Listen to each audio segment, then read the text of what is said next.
আমরা ছোটোখাটো শপে মোবাইল সার্ভিসিং করাই না। আমরা ঢাকা মোতালেব প্লাজা থেকে মোবাইল রিপেয়ারিং করাই। গর্বে ভরে এমন একটি কথা বলেছিলেন আমার টাঙ্গাইল শহরেরই একজন ভদ্রমহিলা। তো ওনার কথাটি শুনে আমার নিজের কাছে নিজেকে খুব ছোট মনে হয়েছিল যে আমরা আসলে কি কাজ করি। ঢাকা মোতালেব প্লাজায় ওনারা কাজ করান, আমাদেরকে একদমই ভরসা করেন না। তো আজকের যে ফোনটি এসেছে, এটি এসেছে নরসিংদী থেকে। উনি প্রথমে ফোনটি ঢাকা মোতালেব প্লাজায় পাঠিয়েছিলেন রিপেয়ার করতে। আমি সত্যিকারে জানি না কোন শপে পাঠিয়েছিলেন। তো যেখানেই হোক, মোতালেব প্লাজা থেকে ওনারা রিটার্ন করে দিয়েছে, ফোনটি আসলে ঠিক হবে না এরকম বলে দিয়েছে। তো ফোনটি পুনরায় উনি আমার কাছে পাঠিয়েছে। আমি মাত্রই প্যাকেটটি খুললাম। তো আমি চেষ্টা করব আজকে এই ফোনটি রিপেয়ার করার জন্য।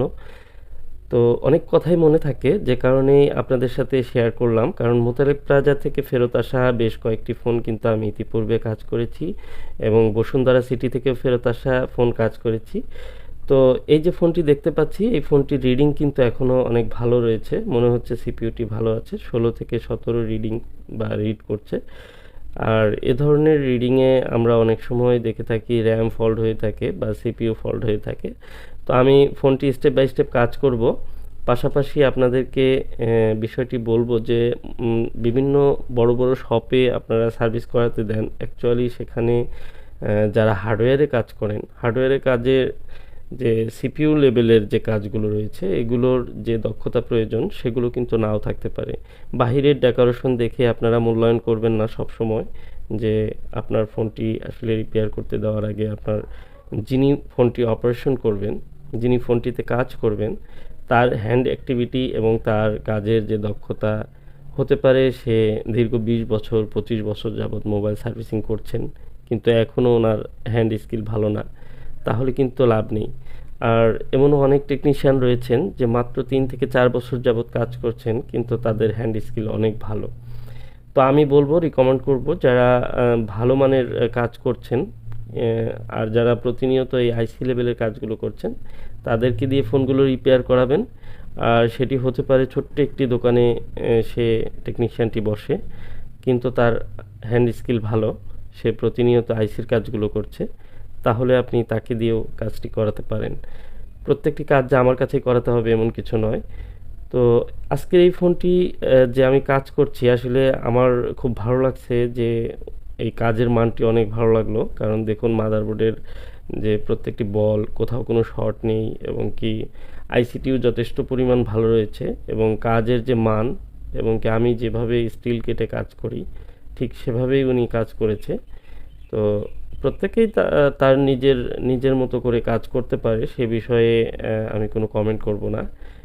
আমার মতো করে কাজ করতে হবে এমন কোনো বিষয়ও না। তবে আমি সবচেয়ে সেফ যে কাজের যে পদ্ধতিটা, সেটি আমি চেষ্টা করি বের করে আনার, এবং কি সেটি আপনাদের সামনে উপস্থাপন করি। আর সেফ ওয়েতে যদি আপনারা কাজ করেন, তাহলে ফোনটির যে পারফরমেন্স এবং অন্য কোনো ধরনের সমস্যা না হওয়ার সম্ভাবনা থাকে। যেমন এটি এই সিপিইউর আশেপাশে রয়েছে একটি অডিও আইসি রয়েছে, চার্জিং আইসি রয়েছে, পাওয়ার আইসি রয়েছে, এবং ইউএফএসের যে আইসিটি, ফ্ল্যাশার আইসি, মেইন যে সফটওয়্যার যেটার মধ্যে থাকে, সেই আইসিটি কিন্তু এটি সিপিইউর পাশেই রয়েছে। আর এই মাদারবোর্ডটির সিপিইউর ঠিক অপর পাশে রয়েছে পাওয়ার আইসি। আর পাওয়ার আইসির এটি দুটি পাওয়ার আইসি দিয়ে করা হয়েছে, এবং কি পাওয়ার আইসি দুটো কিন্তু একদমই নন পেস্টিং পাওয়ার আইসি, যে কারণে আপনার কোনো টেনশনের কারণ নেই। এই ধরনের সিপিইউতে আপনারা যদি 10-12 কাজ করেন, অপর পাশে পাওয়ার আইসিতে কোনো ফল্ট হওয়ার সম্ভাবনা নেই, যদি আপনারা সঠিক নিয়মে কাজ করেন। তো এই সিপিইউটি রিবলিং করার সময় আপনাদের সবচেয়ে বেশি লক্ষ্য রাখতে হবে যে সিপিইউর যে পাশে চার্জিং আইসি রয়েছে, এবং একটি পাওয়ার ম্যানেজমেন্ট আইসি রয়েছে যেটি চার্জিংয়েরও কাজ করেছে, এবং কি যে ভিপিএস ভোল্টেজটি সেটির মাধ্যমে ট্রান্সফার হয়েছে। তো ওই আইসিটি যেহেতু পেস্টিং করা রয়েছে, যথেষ্ট পরিমাণ পেস্টিং করা থাকে, যে কারণে আপনারা ওই আইসিটিতে যদি হিট লেগে শর্ট হয়ে যায়, তাহলে কিন্তু আপনার ফোনটি খারাপ হয়ে যেতে পারে, অথবা ফোনটি রেসপন্স সেন্সলেস হয়ে যেতে পারে। তো এছাড়া আপনার এই ফোনটিতে কাজ করার সময় সব সময় খেয়াল রাখবেন যে অডিও আইসি এবং নিচে যে চার্জিং আইসিটি রয়েছে, এই আইসি দুটো যেন সেফ থাকে। আর শোল্ডারিং পেস্ট যখন আপনারা ইউজ করবেন, শোল্ডারিং পেস্টের ব্যবহার করার সময় অবশ্যই লক্ষ্য রাখবেন যেন সেটি কোনো আইসির ভিতরে গিয়ে শর্ট না হয়ে যায়। তো এছাড়া আপনারা স্বাভাবিকভাবে এই আইসিগুলো রিবোলিং করবেন। যারা আইসি রিবোলিং করেন তারাই একমাত্র করবেন, আর যারা এই আইসি রিবোলিংগুলো করেন না বা নতুন করে চেষ্টা করছেন তারা কিন্তু এই কাজগুলো প্রথমেই করতে যাবেন না, কারণ এটি যতটা সহজ মনে হচ্ছে ভিডিও দেখে ততটা কিন্তু সহজ নয়। কারণ আমি একটি বিষয় বলি যে আমি ভিডিওতে শর্টকাট করে এবং কি খুব সহজভাবে তুলে ধরার চেষ্টা করি যাতে করে আপনারা এই ধারণাটি পেয়ে যান, কিন্তু এর মানে এই না যে আপনারা এতটাই সহজভাবে প্রত্যেকটি কাজ ধরবেন আর করে ফেলবেন, তা কিন্তু নয়। কারণ একটি নাটক বা একটি মুভি যখন আমরা দেখি আমরা কিন্তু খুব অল্প সময়ে সেই বিষয়টি দেখে ফেলি, কিন্তু সেটি তৈরি করতে কিন্তু অনেক লম্বা সময় বা অনেক কিছু প্রয়োজন হয়। জাস্ট আমি এই কথার মাধ্যমে বুঝিয়ে দিলাম যে আমার ভিডিওগুলো অতি অল্প সময়ের ভিডিও এবং খুব সহজভাবে দেখা গেলেও অনেক সময় এই কাজগুলো কিন্তু আমাদেরকে অনেক সময় এবং কি অনেক ধৈর্যের সাথে করতে হয়। তো আশা করি বিষয়টি বুঝতে পেরেছেন। আমি কাজগুলো করি, আমার কাজের যে মানগুলো, দক্ষতার যে বিষয়গুলো আছে সেগুলো আপনাদের সামনে তুলে ধরার চেষ্টা করি। এখান থেকে যদি আপনাদের কোনো কিছু ভালো লাগে আপনারা গ্রহণ করতে পারেন, আর যদি কোনো ভুল থাকে আমার সেগুলো আপনারা অবশ্যই পরামর্শ দিয়ে কমেন্টের মাধ্যমে আমাকে জানাতে পারেন এবং কি আমাকে ফোন করেও জানাতে পারেন। আমার ডিসক্রিপশনে আমার হোয়াটসঅ্যাপ নাম্বারটি দেওয়া থাকবে।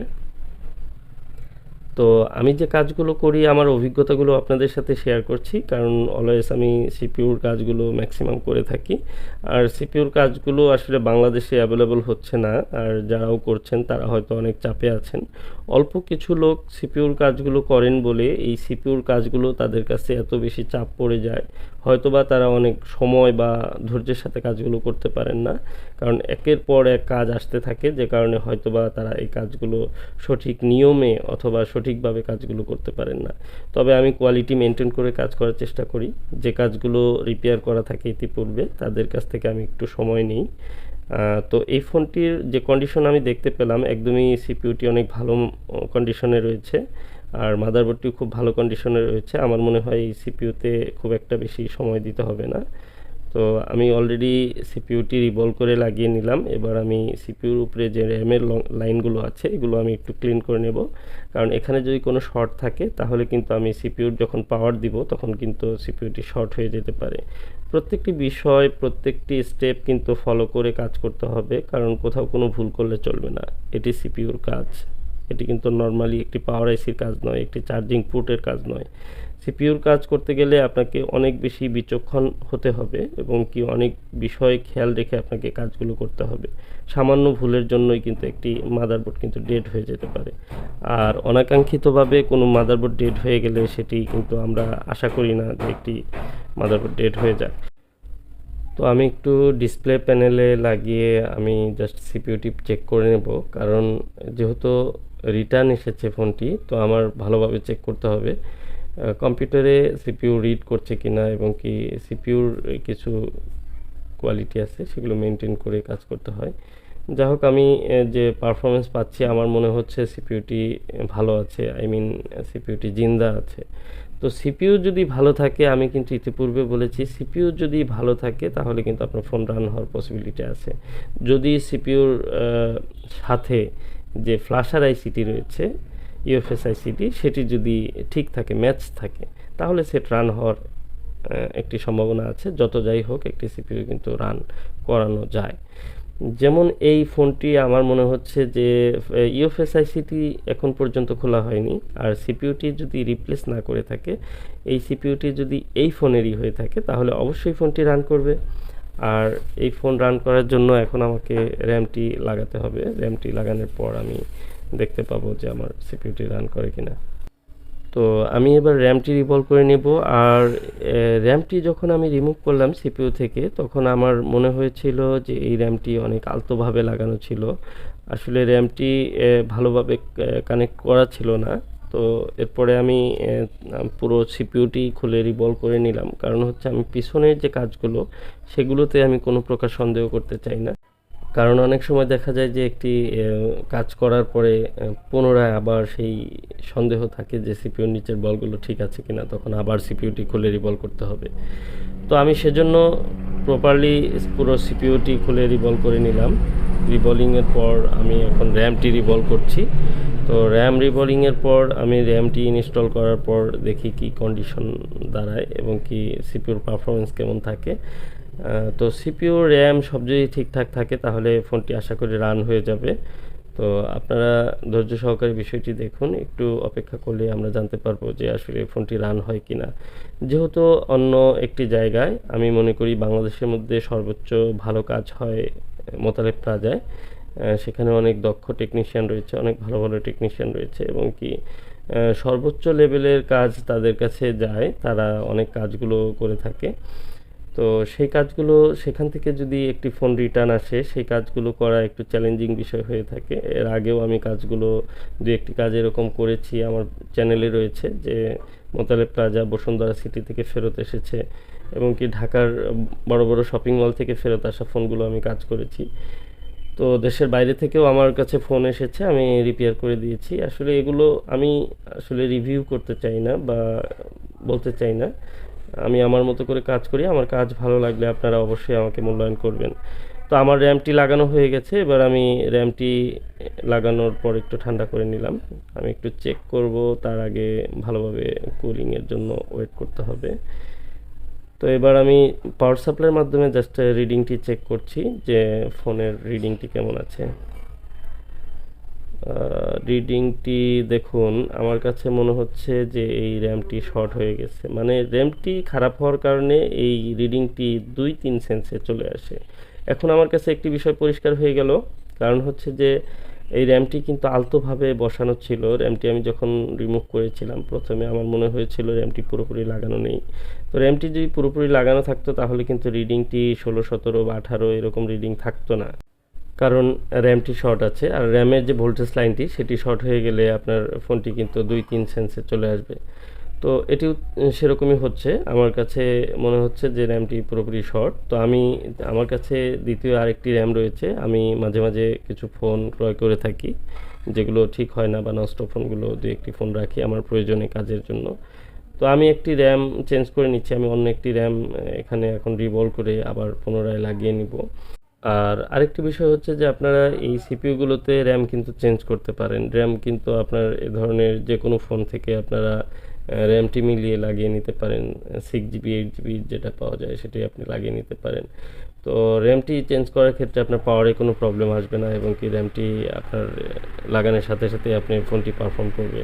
তো আমি এবার র্যামটি চেঞ্জ করে নেব, কারণ আমার যেহেতু সিপিইউর সমস্ত কিছু ঠিক ছিল, সিপিইউর যে পারফরমেন্স সেটি ঠিক ছিল এবং কি সিপিইউর যে অ্যাক্টিভিটি, সেন্স, রিডিং সব কিছু ঠিক ছিল। তো আমি এখন চেষ্টা করব র্যামটি চেঞ্জ করে ফোনটির পাওয়ার আনতে, কারণ হচ্ছে আমার মনে হচ্ছে যে এটির সফটওয়্যার এবং ইউএফএস আইসিটি সব কিছু ঠিক আছে, তাহলে এই ফোনটি রান হওয়ার কথা। আর ফিজিক্যালি আমি ফোনটিতে কোনো ধরনের প্রবলেম খুঁজে পাইনি, মানে সিপিইউটি যথেষ্ট পরিমাণ ফ্রেশ রয়েছে এবং কি মাদারবোর্ডটি যথেষ্ট ফ্রেশ রয়েছে। তাহলে এই র্যামটি আমি ফল্ট পেয়েছি, আমি র্যামটি চেঞ্জ করলে আশা করি ফোনটি রান করবে। তো এবার আমি র্যামটি ইনস্টল করে নেব। আর পুরনো র্যামটি আমি অলরেডি খুলে নিয়েছি, ভিডিও লম্বা হওয়ার কারণে সেই অংশটুকু আমি স্কিপ করে গিয়েছি। আসলে এ ধরনের কাজ আমরা যখন করে থাকি, ডিটেলসে একটি কাজ পুরোপুরি শো করতে গেলে অনেক সময় লেগে যায়। তারপর আমি চেষ্টা করি কোনো বিষয় হাইড না রাখতে। দেখুন, আমি কাজগুলো করি, আসলে আমার এই কাজগুলো হয়তো এক সময় আপনাদের কাছে উপকারে আসতে পারে বা আপনাদের ভালো লাগতে পারে, কারণ একই কাজ বারবার দেওয়ার পরেও এখান থেকে অবশ্যই আপনাদের অনেক কিছু শেখার রয়েছে। আমরা অনেক সময় দেখা যায় সোশ্যাল মিডিয়াতে ঘন্টার পর ঘন্টা সময় দিয়ে থাকি, আসলে অযথা সময়গুলো নষ্ট না করে আপনারা যদি কোনো একটি ভালো জিনিসে সময় দেন, সময়টি নষ্ট হবে না। আশা করি এখান থেকে অনেক অভিজ্ঞতা, অনেক কিছু শেখার রয়েছে। আর এখন আমি সেটটি চেষ্টা করব ফোনটি রান করার জন্য, আর রিডিংটি আমি চেক করে নিচ্ছি, রিডিং এখনও ভালো আছে। তো রান হলে অবশ্যই ভিডিওতে একটি লাইক দিয়ে দিবেন, কারণ আপনাদের জন্য অনেক কষ্ট করে এই ভিডিওগুলো আপলোড করে থাকি। তো আলহামদুলিল্লাহ আমার ফোনটি কিন্তু রান হয়ে গেছে। দেখুন, আসলে এটি মোতালেব প্লাজা থেকে ফেরত আসা একটি ফোন। এই ফোনটি ঠিক হবে না বলে দিয়েছে, নরসিংদী থেকে এই ভাই কুরিয়ারে মোতালেব প্লাজায় পাঠায় এবং কি ওনারা ব্যাক করে দেয়। এরপর ফোনটি কিন্তু আমি আজকে রান করে ফেললাম। তো আশা করি ভিডিওটি অনেক ভালো লাগবে। ভালো লাগলে আপনার মতামতটি কমেন্টে জানাবেন। ধন্যবাদ, সবাই ভালো থাকবেন। আসসালামু আলাইকুম ওয়া রাহমাতুল্লাহি ওয়া বারাকাতুহু।